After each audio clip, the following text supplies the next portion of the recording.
What happens when a Hollywood heavyweight walks into what he thinks is a friendly interview, only to face a barrage of disrespect and condescension from a host drunk on his own power?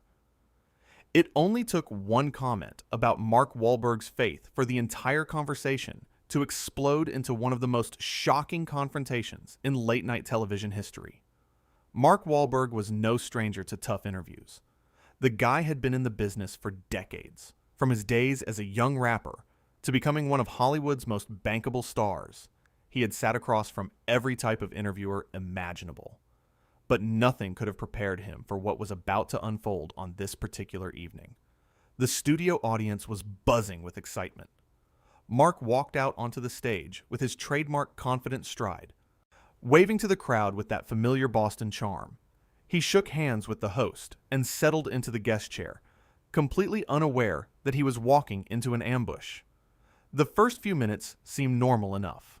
They talked about Mark's latest film, some behind-the-scenes stories, the usual promotional material. Mark was relaxed, laughing, sharing anecdotes about working with his co-stars. The audience was eating it up. Everything seemed to be going smoothly. Mark talked about a funny moment on set where he and another actor kept messing up the same line over and over. The audience laughed. The host laughed. It all seemed perfectly cordial. They discussed the physical training Mark had to do for the role.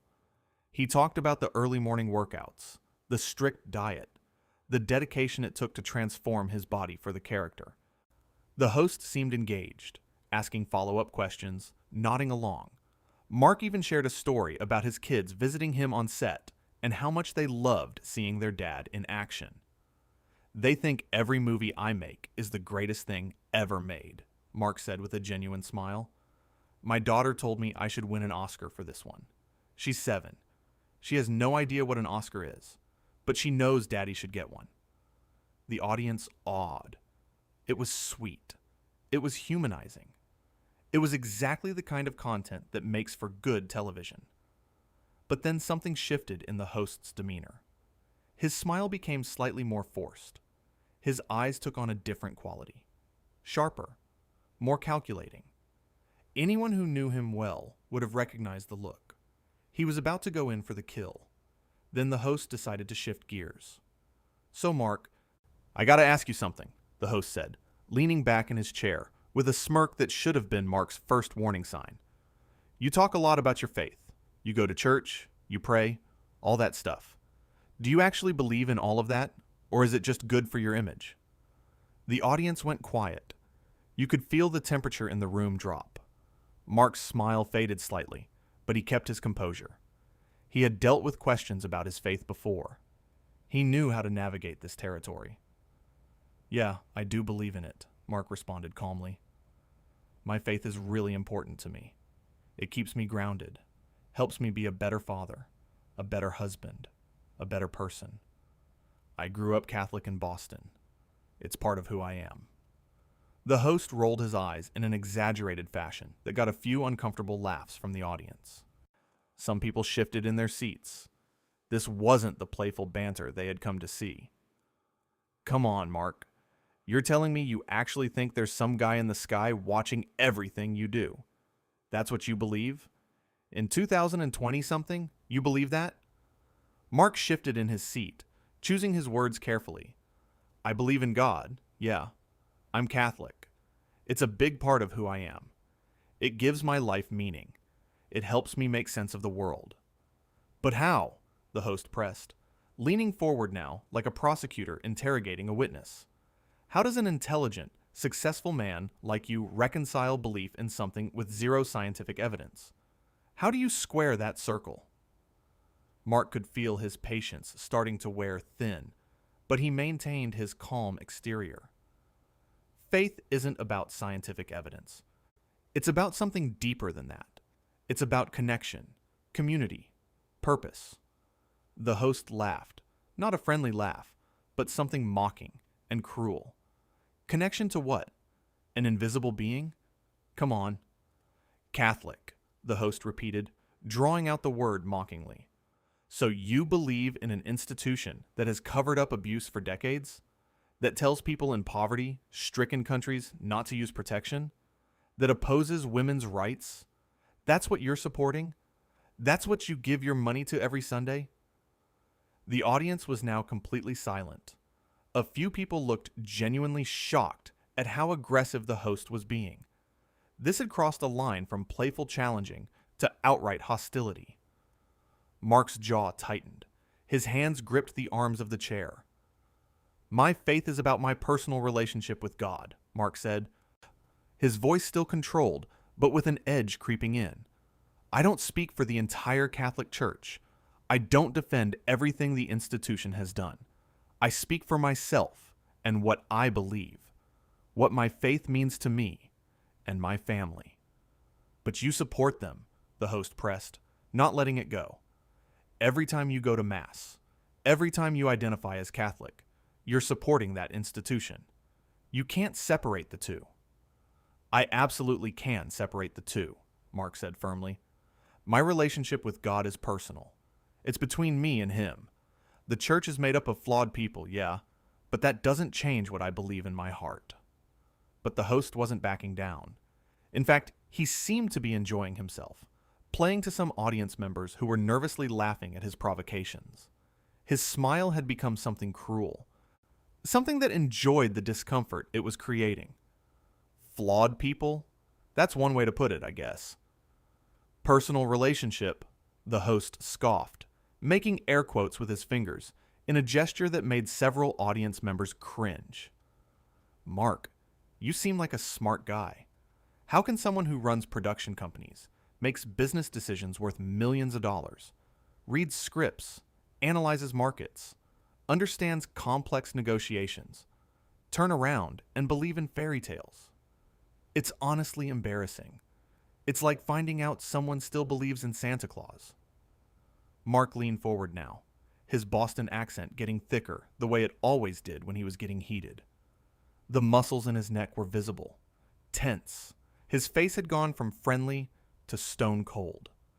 "Embarrassing? You think my faith is embarrassing?" "I think grown adults believing in magic is embarrassing. Yeah," the host shot back without hesitation. "I mean, we're in the 21st century. We have science. We have evidence-based thinking. We understand evolution. We understand cosmology. We understand how the world actually works. And you're sitting here telling me you believe in virgin births and people rising from the dead? Come on, Mark. You're better than that. Or at least I thought you were."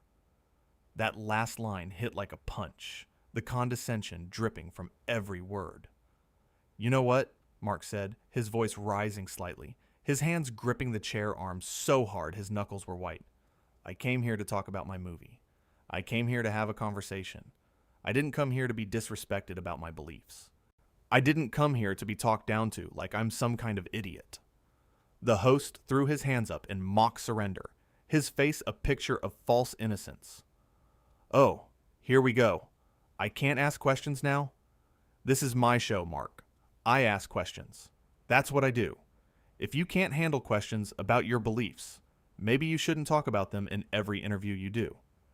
There's asking questions, and then there's being disrespectful," Mark countered. "You're not asking questions. You're mocking me. You're mocking millions of people who share my faith. I'm mocking the belief, not the people," the host said, though his tone suggested otherwise. "There's a difference." "Is there?" Mark asked. "Because it seems like you're sitting here calling me stupid for believing in God." The host laughed, and it was not a friendly sound. "If the shoe fits, Mark. I mean, you literally think a guy walked on water. You think wine turned into blood. Come on." Mark stood up. The audience gasped collectively, a sharp intake of breath that filled the studio.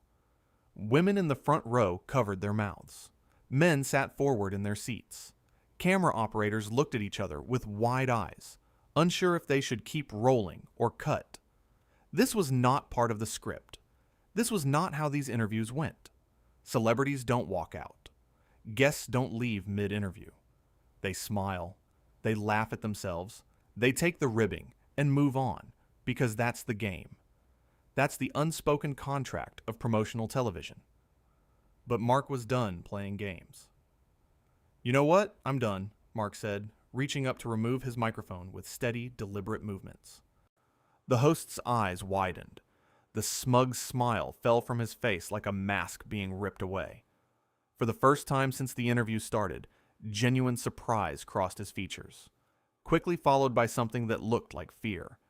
He had pushed countless guests over the years, had made them uncomfortable, had challenged them, but no one had ever actually gotten up and walked out.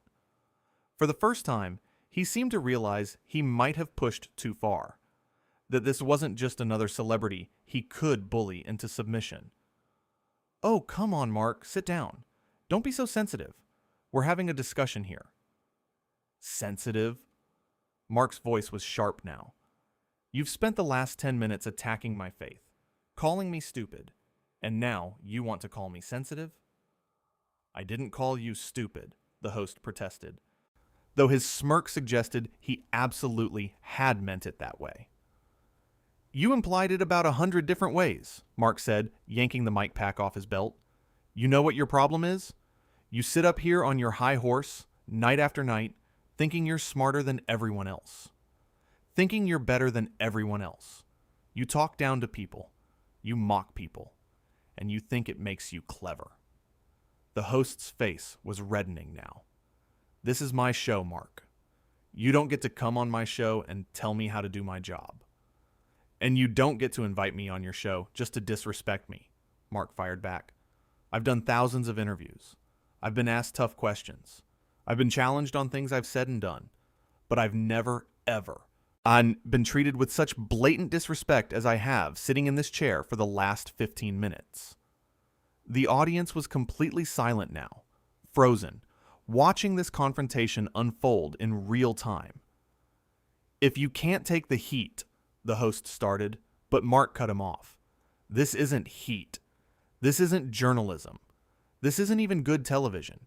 This is you being a bully because you have a microphone and an audience.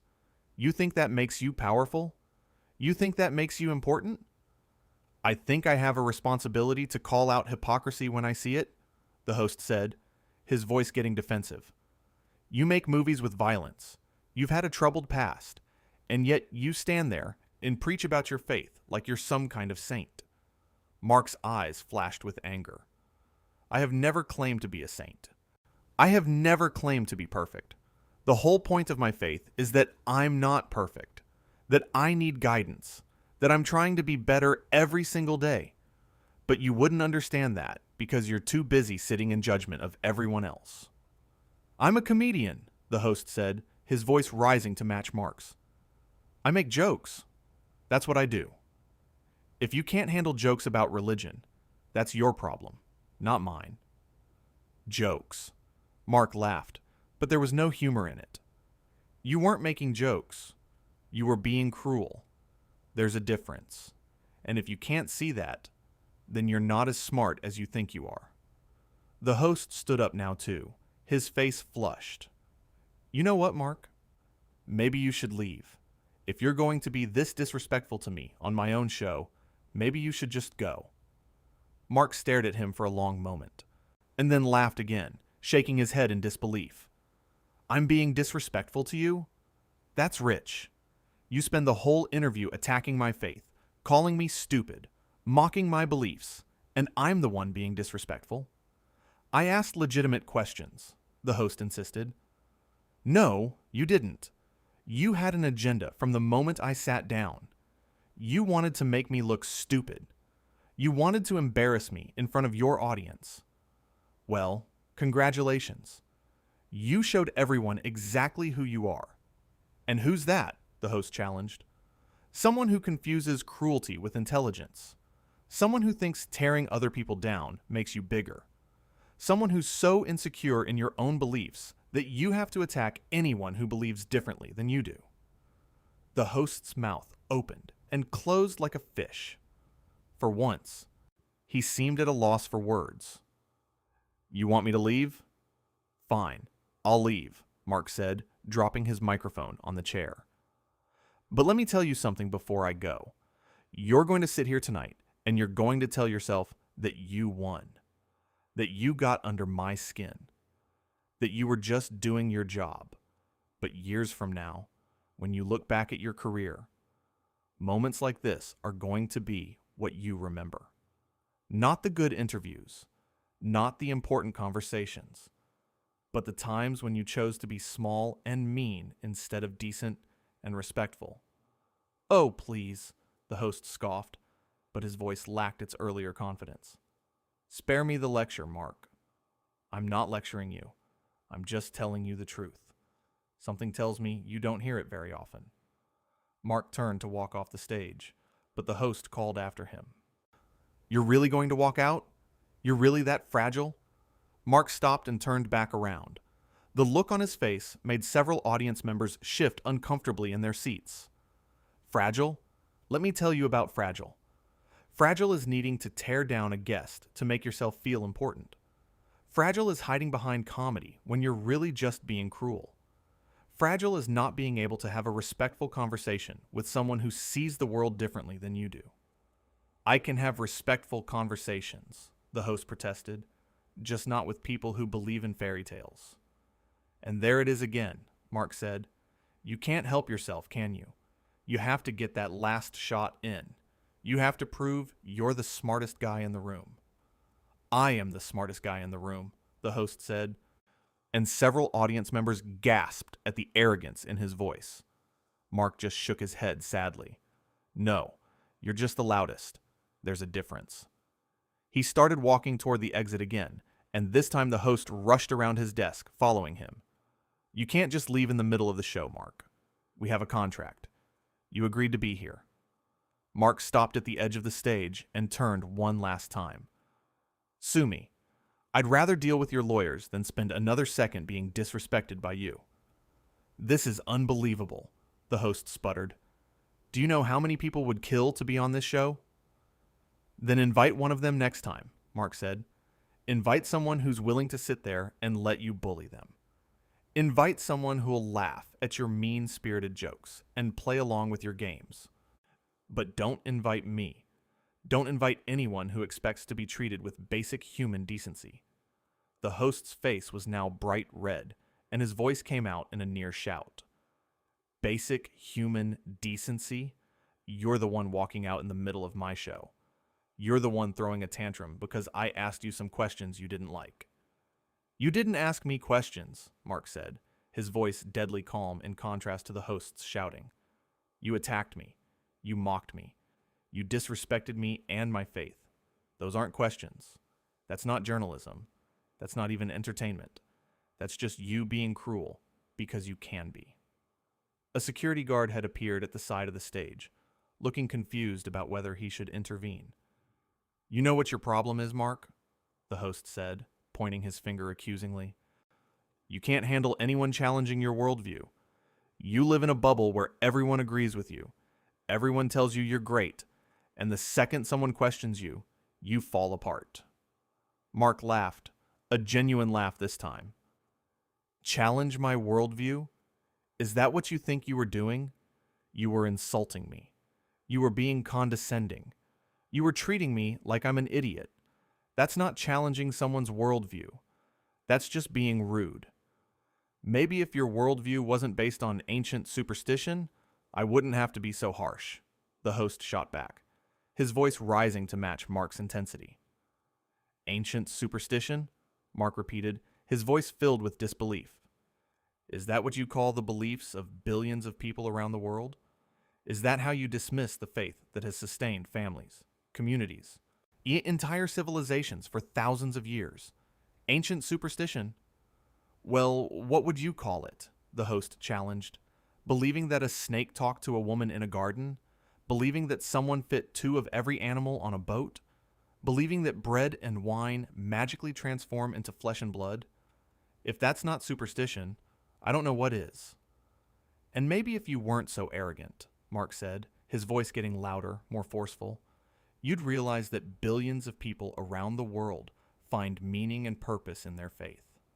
Maybe you'd realize that not everyone needs to think like you, believe like you, see the world like you do.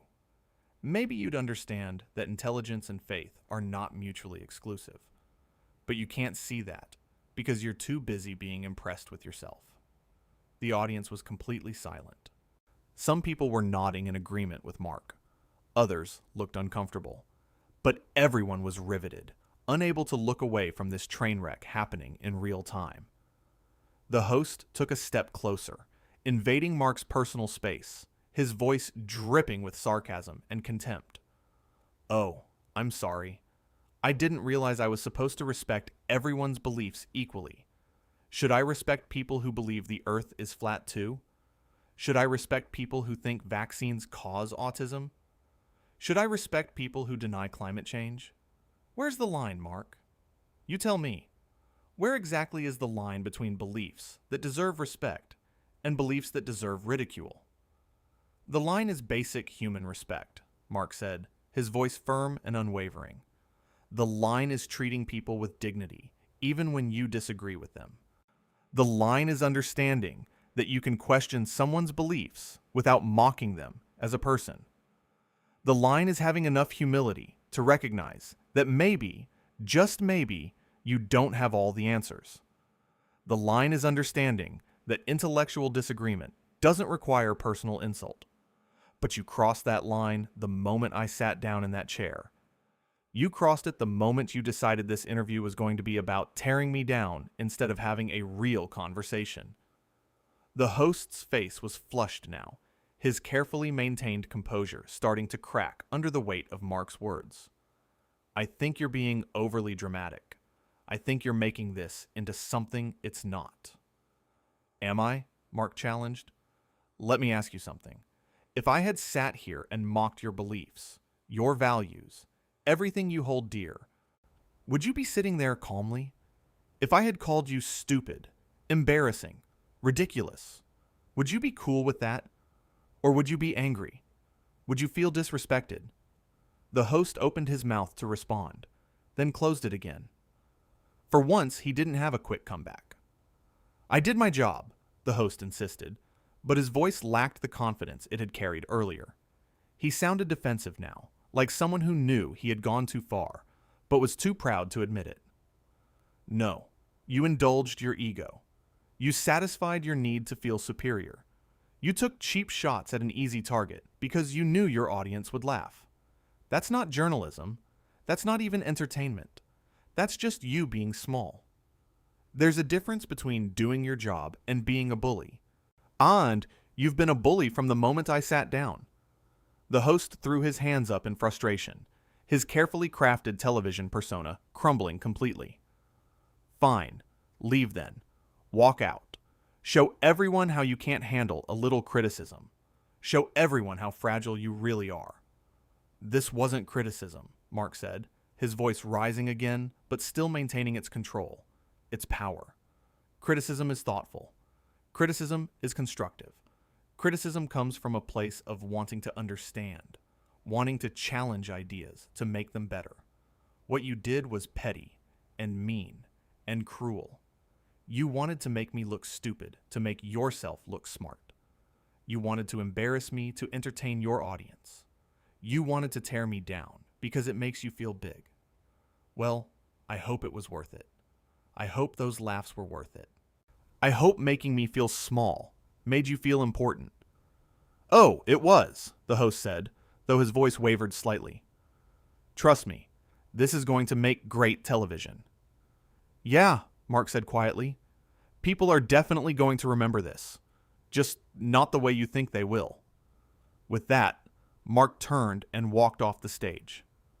The security guard stepped aside to let him pass. The audience sat in stunned silence, not sure whether to applaud or gasp or do anything at all. The host stood there for a moment, his chest heaving, his face still flushed with anger and something else. Maybe embarrassment. Maybe the dawning realization that he had pushed too far. He walked slowly back to his desk and looked at the cameras, then at his audience. Someone in the front row was shaking their head in disapproval. "Well," the host said, trying to recapture his usual swagger and failing, I guess Mark Wahlberg doesn't like being asked tough questions. But his voice lacked conviction. Even his most loyal audience members seemed uncomfortable with what they had just witnessed. Backstage, Mark was already on his phone, calling his publicist, his agent, anyone who needed to know what had just happened. His hands were shaking slightly, not from fear or anxiety, but from the adrenaline of standing up for himself. A production assistant approached him nervously. "Mr. Wahlberg, I'm so sorry about what happened out there. That was really unprofessional." Mark looked at the young woman and managed a small smile. "Don't apologize. You didn't do anything wrong. Is there anything we can get you? Water? Coffee?" "No, I'm good. I just want to get out of here." Another staff member, an older man who had worked on the show for years, came over and spoke quietly. "For what it's worth, I thought you handled that with a lot of class. More class than you were shown." Mark nodded his thanks, too angry still to trust his voice with more words. His publicist arrived within minutes, rushing through the backstage area with a phone pressed to each ear, already doing damage control, already spinning the narrative. But Mark wasn't thinking about narratives, or damage control, or how this would play in the media. He was thinking about the millions of people who shared his faith, who would have sat in that chair and felt the same mockery, the same disrespect, the same dismissal of something that meant everything to them. He was thinking about his kids, and whether they would see clips of this interview, and what he would tell them about standing up for what you believe in even when it's uncomfortable. He was thinking about the host, sitting at that desk, probably already workshopping jokes about what had just happened, turning it into content, spinning it so that he came out looking like the reasonable one, and Mark looked like the unstable celebrity who couldn't take a joke. But Mark knew the truth. He knew what had really happened out there. And more importantly, anyone who watched the full interview would know too. Back on stage, the host was trying to move forward with the show, bringing out his next guest, making jokes to lighten the mood. But the energy had shifted. The audience was subdued. The laughter was forced. Everyone in that studio knew they had just witnessed something ugly. The host kept glancing at the empty chair where Mark had been sitting, as if expecting him to come back, to apologize, to finish the interview like a professional. But that chair stayed empty. And as the show continued, as the host tried desperately to recapture his usual rhythm and charm, that empty chair seemed to grow larger, more present, more accusatory. It was a reminder that words have consequences, that cruelty disguised as humor is still cruelty, that there's a difference between asking tough questions and simply attacking someone for sport. The host had learned a lesson that night, though he would never admit it publicly. He had learned that not everyone would sit there and take it, that not everyone was so desperate for publicity that they would endure disrespect with a smile. Mark Wahlberg had walked onto that stage as a guest and walked off as someone who knew his worth, who knew his values, and who refused to compromise, either for the sake of entertainment. And in the end, that empty chair said more than any carefully crafted monologue ever could.